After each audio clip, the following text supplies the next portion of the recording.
मुसलमानों के अंदर इख्तिलाफ कुरान को लेकर नहीं है, मुसलमानों के अंदर इख्तिलाफ नबूवत को लेकर नहीं है, मुसलमानों के अंदर इख्तिलाफ माबूद को लेकर नहीं है।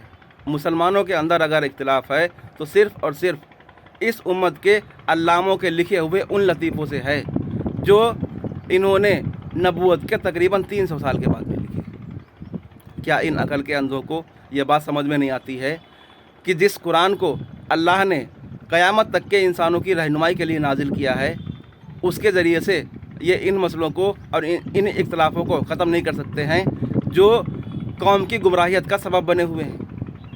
मसलन हाथ ऊपर बांधना, नमाज में हाथ नीचे करना, रफ़े दैन करना, पैर चौड़े करके खड़े होना, पैर समेट के खड़े करना, ये कौन से मसले हैं जो अगर उम्मत ना करे उससे गुनहगार हो जाएगी।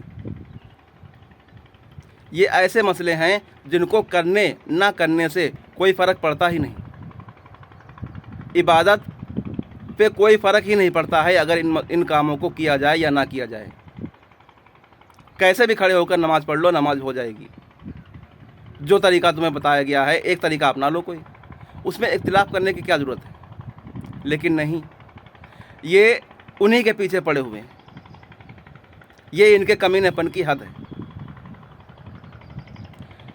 क्या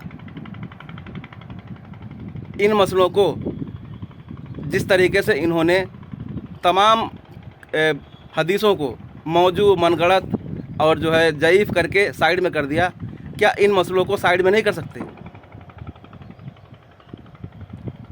जब भी इनकी समझ में नहीं आता है कि कोई हदीस जो है ये समझ में नहीं आ रही है तो उसको मौजू, मनगढ़ंत और जो है पता नहीं उसको यानी साइड में कर देते हैं।